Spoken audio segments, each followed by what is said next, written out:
ਵਾਹਿਗੁਰੂ ਜੀ ਕਾ ਖਾਲਸਾ ਵਾਹਿਗੁਰੂ ਜੀ ਕੀ ਫਤਿਹ। अस्सलाम वालेकुम आदाब वर्ष महा ਤੁਹਾਡੀ ਹੋਸਟ ਨੀਲਮ ਕੌਰ ਤੇ ਮੈਂ ਟੀਵੀ 84 ਦੇ ਸਾਰੇ ਦਰਸ਼ਕਾਂ ਤੇ ਸਰੋਤਿਆਂ ਨੂੰ ਜੀ ਆਇਆਂ ਕਹਿੰਦੀਆਂ ਪ੍ਰੋਗਰਾਮ ਸੱਚੋ ਸੱਚ ਵਿੱਚ ਜਿਹੜੇ ਇਸ ਪ੍ਰੋਗਰਾਮ ਨਾਲ ਦੇਸ਼ਾਂ ਵਿਦੇਸ਼ਾਂ ਤੋਂ ਜੁੜ ਚੁੱਕੇ ਨੇ। ਖਾਲਸਾਨਾ ਅਫੇਅਰ ਸੈਂਟਰ ਦੇ ਸੰਚਾਲਕ ਡਾਕਟਰ ਅਮਰਜੀਤ ਸਿੰਘ ਜੀ ਸਟੂਡੀਓ 'ਚ ਮੇਰੇ ਨਾਲ ਸ਼ਾਮਿਲ ਨੇ। ਉਹਨਾਂ ਨਾਲ ਗੱਲਬਾਤ ਕਰਕੇ ਆਏ ਦੇ ਇਸ਼ੂਜ਼ ਉੱਪਰ ਉਹਨਾਂ ਤੋਂ ਉਹਨਾਂ ਦਾ ਤਬਸਰਾ ਜਾਣਦੇ ਹਾਂ। ਜੀ ਡਾਕਟਰ ਸਾਹਿਬ ਵਾਹਿਗੁਰੂ ਜੀ ਕਾ ਖਾਲਸਾ ਵਾਹਿਗੁਰੂ ਜੀ ਕੀ ਫਤਿਹ। हाँ जी नीलम कौर जी ਤੁਹਾਨੂੰ ਵੀ ਤੇ ਦੁਨੀਆ ਭਰ ਚ ਬੈਠੇ ਸਾਡੇ ਬਹੁਤ ਹੀ ਪਿਆਰੇ ਸੋਹਣੇ ਸਿਆਣੇ ਟੀਵੀ 84 ਦੇ ਦਰਸ਼ਕਾਂ ਨੂੰ ਵੀ ਵਾਹਿਗੁਰੂ ਜੀ ਕਾ ਖਾਲਸਾ ਵਾਹਿਗੁਰੂ ਜੀ ਕੀ ਫਤਿਹ ਤੇ ਸਾਡੇ ਬਹੁਤ ਹੀ ਪਿਆਰੇ ਮੁਸਲਮਾਨ ਭੈਣਾਂ ਭਰਾਵਾਂ ਨੂੰ अस्सलाम वालेकुम। जी डॉक्टर साहब छे ਨੂੰ ਪ੍ਰੋਗਰਾਮ ਸੱਚੋ ਸੱਚ ਵਿੱਚ ਬਹੁਤ ਸ਼ੁਕਰੀਆ ਜੀ। ਡਾਕਟਰ ਸਾਹਿਬ ਅੱਜ 17 ਦਸੰਬਰ 2021 ਚਾਰਪੋਰ ਨਾਨਕਸ਼ਾਹੀ ਸੰਮਤ 553 ਦਾ ਦਿਨ ਹੈ ਤੇ ਡਾਕਟਰ ਸਾਹਿਬ ਪ੍ਰੋਗਰਾਮ ਸ਼ੁਰੂ ਕਰਨ ਤੋਂ ਪਹਿਲਾਂ ਅਸੀਂ ਆਪਣੇ ਦਰਸ਼ਕਾਂ ਤੇ ਸਰੋਤਿਆਂ ਨੂੰ ਹਮੇਸ਼ਾ ਤਰ੍ਹਾਂ ਦੱਸਦੀ ਵਿਊਅਰਸ ਜੇ ਤੁਸੀਂ ਹੱਕ ਤੇ ਸੱਚ ਇਨਸਾਫ ਤੇ ਪੈਰਾ ਦਿੰਦਾ ਇੱਕ ਚੈਨਲ ਟੀਵੀ 84 ਨੂੰ ਦੇਖਣਾ ਚਾਹੁੰਦੇ ਹੋ ਤਾਂ ਤੁਸੀਂ ਦੇਖ ਸਕਦੇ ਹੋ ਸਪੈਕਟਰਮ ਕੇਬਲ, ਆਰਸੀਐਨ ਕੇਬਲ, ਬੈਲਫਾਲਕਨ ਕੈਨੇਡਾ, roku, ਜਾਦੂ ਬਾਕਸ, ਸ਼ਾਵਾ, ਫੇਸਬੁੱਕ ਟੀਵੀ 84 ਦੀ ਐਪ ਰਾਹੀਂ online streaming and IP box ਤੇ ਤੁਸੀਂ ਟੀਵੀ 84 ਨੂੰ ਦੇਖ ਸਕਦੇ ਹੋ। ਵਿਊਅਰਸ ਜੇ ਤੁਸੀਂ ਟੀਵੀ 84 ਨਾਲ ਜਾਂ ਪ੍ਰੋਗਰਾਮ ਸੱਚੋ ਸੱਚ ਨਾਲ ਫੇਸਬੁੱਕ ਰਾਹੀਂ ਜੁੜੇ ਹੋ ਤਾਂ ਇਸ ਨੂੰ ਵੱਧ ਤੋਂ ਵੱਧ ਲਾਈਕ ਕਰੋ ਤੇ ਸ਼ੇਅਰ ਕਰੋ ਅਤੇ ਨਾਲ ਹੀ YouTube ਤੇ ਸਬਸਕ੍ਰਾਈਬ ਵੀ ਕਰੋ। ਇਹ ਵੀ ਦੱਸ ਦਿਓ ਕਿ ਤੁਸੀਂ ਟੀਵੀ 84 ਦੀ ਐਪ ਨੂੰ ਐਂਡਰੋਇਡ ਐਂਡ ਐਪ ਸਟੋਰ ਤੇ ਡਾਊਨਲੋਡ ਕਰਕੇ ਜੋ ਟੀਵੀ 84 ਦੀ ਲਾਈਵ ਸਟ੍ਰੀਮ ਹੈ ਉਸ ਨੂੰ ਤੁਸੀਂ 24 ਆਵਰਸ ਦੇਖ ਸਕਦੇ ਹੋ। ਵਿਊਅਰਸ ਹੁਣ ਅਸੀਂ ਆਪਣੇ ਪ੍ਰੋਗਰਾਮ ਦੀ ਸ਼ੁਰੂਆਤ ਕਰਨ ਜਾ ਰਹੇ ਹਾਂ। ਸੋ ਇਸ ਵੀਕ ਦਾ ਐਂਡ ਵਾਲਾ ਪ੍ਰੋਗਰਾਮ ਕਰਨ ਜਾ ਰਹੇ ਹਾਂ ਔਰ ਸਭ ਨੂੰ ਆਪਾਂ ਹੈਪੀ ਵੀਕਐਂਡ ਕਹਿੰਦੇ ਹਾਂ। ਸੋ ਪ੍ਰੋਗਰਾਮ ਦੇ ਸ਼ੁਰੂ ਦੇ ਵਿੱਚ ਆਪਾਂ ਤੁਹਾਨੂੰ ਦੱਸ ਦਈਏ ਕਿ ਅੱਜ ਦੇ ਪ੍ਰੋਗਰਾਮ ਸੱਚੋ ਸੱਚ ਨੂੰ ਸਪਾਂਸਰ ਕੀਤਾ ਗਿਆ ਹੈ ਹਿਊਸਟਨ ਟੈਕਸਸ ਤੋਂ ਸਰਦਾਰ ਜੀਸੀ ਸਿੰਘ ਵੱਲੋਂ। ਸੋ ਇਹਨਾਂ ਨੇ ਟੀਵੀ 84 ਦੀ ਸਮੁੱਚੀ ਟੀਮ ਅਤੇ ਡਾਕਟਰ ਅਮਰਜੀਤ ਸਿੰਘ ਜੀ ਦਾ ਧੰਨਵਾਦ ਕੀਤਾ ਹੈ ਅਤੇ ਟੀਵੀ 84 ਦੇ ਸਿੱਖ ਨੈਰੇਟਿਵ ਨੂੰ ਉਭਾਰਨ ਦੇ ਜਿਹੜੇ ਉਦਮ ਦੀ ਸ਼ਲਾਘਾ ਕੀਤੀ ਹੈ। ਸੋ ਇਹਨਾਂ ਨੇ ਕਿਹਾ ਹੈ ਕਿ ਟੀਵੀ 84 ਇੱਕ ਓਪੀਨੀਅਨ ਮੇਕਿੰਗ ਚੈਨਲ ਹੈ। ਸੋ ਦੁਨੀਆ ਭਰ ਵਿੱਚ ਜਿੱਥੇ ਵੀ ਸਿੱਖ ਐਕਟਿਵਿਸਟ ਬੈਠੇ ਹਨ ਉਹ ਟੀਵੀ 84 ਤੋਂ ਸੇਧ ਲੈਂਦੇ ਹਨ। ਇਹੀ ਨਹੀਂ ਭਾਰਤ ਦੇ ਸਰਕਾਰੀ ਗਲਿਆਰਿਆਂ ਤੱਕ ਟੀਵੀ 84 ਦੀ ਆਵਾਜ਼ ਜਿਹੜੀ ਹੈ ਪਹੁੰਚਦੀ ਹੈ ਤੇ ਉਹ ਨਜ਼ਰ ਰੱਖਦੇ ਹਨ ਕਿ ਟੀਵੀ 84 ਤੇ ਕਿ ਹਡਸਨ ਇੰਸਟੀਚਿਊਟ ਦੀ ਰਿਪੋਰਟ ਇਸ ਗੱਲ ਦਾ ਸਬੂਤ ਹੈ। ਸੋ ਅਸੀਂ ਟੀਵੀ 84 ਦੀ ਅਹਿਮੀਅਤ ਨੂੰ ਸਮਝੀਏ ਤੇ ਵੱਧ ਤੋਂ ਵੱਧ ਮਦਦ ਕਰੀਏ, ਡੋਨੇਟ ਕਰੀਏ। ਸੋ ਅੱਜ ਦੀ ਸਪਾਂਸਰਸ਼ਿਪ ਲਈ ਅਸੀਂ ਸਰਦਾਰ ਜੀਸੀ ਸਿੰਘ ਜੀ ਦਾ ਤਹਿ ਦਿਲ ਤੋਂ ਸ਼ੁਕਰੀਆ ਅਦਾ ਕਰਦੇ ਹਾਂ ਔਰ ਤੁਹਾਨੂੰ ਵੀ ਅਪੀਲ ਤੇ ਬੇਨਤੀ ਕਰਦੇ ਹਾਂ ਕਿ ਤੁਸੀਂ ਵੀ ਵੱਧ ਤੋਂ ਵੱਧ ਪ੍ਰੋਗਰਾਮ ਸੱਚੋ ਸੱਚ ਨੂੰ ਸਪਾਂਸਰ ਕਰੋ। ਸਪਾਂਸਰਸ਼ਿਪ ਲਈ ਤੁਸੀਂ ਸਾਨੂੰ ਕਾਲ ਕਰ ਸਕਦੇ ਹੋ ਸਾਡੇ ਫੋਨ ਨੰਬਰ ਤੇ 5166191984 ਸੇਮ ਨੰਬਰ ਤੇ WhatsApp ਕਰ ਸਕਦੇ ਹੋ। ਤੁਸੀਂ ਸਾਨੂੰ ਈਮੇਲ ਵੀ ਕਰ ਸਕਦੇ ਹੋ info@tv ਤੇ। ਸੋ ਵਿਊਅਰਸ ਪਹਿਲੇ ਸੈਗਮੈਂਟ ਦੇ ਵਿੱਚ ਆਪਾਂ ਗੱਲਬਾਤ ਕਰਾਂਗੇ ਕਿ ਭਾਰਤ ਦੇ ਇੱਕ ਪ੍ਰਮੁੱਖ ਪੋਲੀਟੀਕਲ ਥਿੰਕਰ, ਰਾਈਟਰ ਅਤੇ ਕਾਲਮ ਨਵੀਸ ਪ੍ਰਤਾਪ ਭਾਨੂ ਮਹਿਤਾ ਨੇ ਇੱਕ ਵੱਡੀ ਮੀਡੀਆ ਪਰਸਨੈਲਿਟੀ ਕਰਨ ਥਾਪਰ ਨੂੰ ਦਿੱਤੇ ਇੱਕ ਇੰਟਰਵਿਊ ਵਿੱਚ ਕਿਹਾ ਹੈ ਕਿ ਭਾਰਤ ਦੀ ਹਾਲਤ 1930 ਵਰਗੀ ਹੈ ਅਤੇ ਇਹ ਮੁਲਕ ਪਾਟ ਰਿਹਾ ਹੈ ਅਤੇ ਵੱਡੇ ਪੈਮਾਨੇ ਤੇ ਹਿੰਸਾ ਵੱਲ ਵੱਧ ਰਿਹਾ ਹੈ। ਸੋ ਇਸ ਬਾਰੇ ਆਪਾਂ ਗੱਲਬਾਤ ਕਰਨ ਜਾ ਰਹੇ ਹਾਂ। ਸੋ ਅਸੀਂ ਚਾਹਾਂਗੇ ਕਿ ਤੁਸੀਂ ਨਾ ਸਟਾਰਟਿੰਗ ਤੋਂ ਲੈ ਕੇ ਐਂਡ ਤੱਕ ਇਸੇ ਤਰ੍ਹਾਂ ਬਣੇ ਰਹਿਣਾ। ਦੇਖਣ ਸੁਣਨ ਲਈ ਤੁਹਾਡਾ ਸਭ ਦਾ ਬਹੁਤ ਬਹੁਤ ਧੰਨਵਾਦ। ਜੀ ਡਾਕਟਰ ਸਾਹਿਬ ਕੀ ਵਿਚਾਰਾਂ ਨੇ? ਦੇਖੋ ਸਭ ਤੋਂ ਪਹਿਲਾਂ ਤਾਂ ਅੱਜ ਦੇ ਪ੍ਰੋਗਰਾਮ ਨੂੰ ਸਪਾਂਸਰ ਕਰਨ ਲਈ ਅਸੀਂ ਹਿਊਸਟਨ ਟੈਕਸਸ ਤੋਂ ਸਰਦਾਰ ਜੀਸੀ ਸਿੰਘ ਜੀ ਦਾ ਬਹੁਤ ਸ਼ੁਕਰੀਆ ਅਦਾ ਕਰਦੇ ਹਾਂ। ਅੱਛਾ।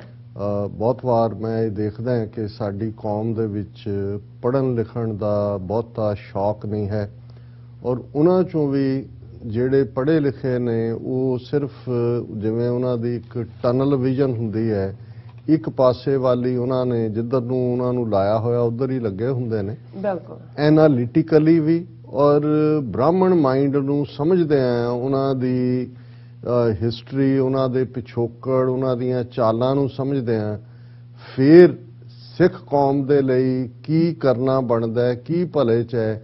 ਇਸ ਕਿਸਮ ਦੇ ਜਿਹੜੇ ਥਿੰਕਰ ਜਾਂ ਐਨਾਲਿਸਟ ਉਹ ਉਂਗਲਾਂ ਤੇ ਗਿਣੇ ਜਾ ਸਕਦੇ ਨੇ। ਸਰਦਾਰ ਜੀਸੀ ਸਿੰਘ ਉਹਨਾਂ ਪਰਸਨੈਲਿਟੀਜ਼ ਚੋਂ ਨੇ ਜਿਨ੍ਹਾਂ ਦਾ ਆਪਣਾ ਜਿਹੜਾ ਬੜਾ ਕਲੀਅਰ ਵਿਜ਼ਨ ਹੈ, ਪੰਥ ਨੂੰ ਪਿਆਰ ਕਰਦੇ ਨੇ, ਇੰਡੀਅਨ ਹਕੂਮਤ ਉਹਨਾਂ ਦੇ ਸਿਸਟਮ ਨੂੰ ਬਹੁਤ ਚੰਗੀ ਤਰ੍ਹਾਂ ਸਮਝਦੇ ਨੇ ਔਰ ਵੇੜੇ ਕਵੇੜੇ ਜਦੋਂ ਵੀ ਮੈਨੂੰ ਲੋੜ ਵੀ ਹੁੰਦੀ ਹੈ ਕਿਸੇ ਅਹਿਮ ਮੁੱਦੇ ਤੇ ਰਾਏ ਲਈ ਔਰ ਉਹ ਖੁਦ ਵੀ ਸਮਝਦੇ ਨੇ ਕਿ ਭਾਈ ਇਸ ਮੁੱਦੇ ਤੇ ਸਾਨੂੰ ਜਿਹੜਾ ਹੈ ਉਹ ਇਨਪੁਟ ਦੀ ਲੋੜ ਹੈ, ਉਹ ਸਾਡੇ ਨਾਲ ਖੁਦ ਹੀ ਸੰਪਰਕ ਵੀ ਕਰਦੇ ਨੇ। ਜਿਹੜਾ ਵੀ ਕੰਸਰਨਡ ਕੋਈ ਆਰਟੀਕਲ ਜਾਂ ਲਿੰਕ ਹੈ ਉਹ ਵੀ ਭੇਜਦੇ ਨੇ ਔਰ ਇਸ ਦੇ ਨਾਲ ਨਾਲ ਉਹ ਇੱਕ ਸਫਲ ਕਾਰੋਬਾਰੀ ਵੀ ਨੇ ਔਰ ਉਹ ਇਹ ਵੀ ਮਹਿਸੂਸ ਕਰਦੇ ਨੇ ਕਿ ਅਲਟੀਮੇਟਲੀ ਰਿਸੋਰਸਿਸ ਦੇ ਨਾਲ ਹੀ ਸਭ ਕੁਝ ਜੁੜਿਆ ਹੋਇਆ ਹੈ।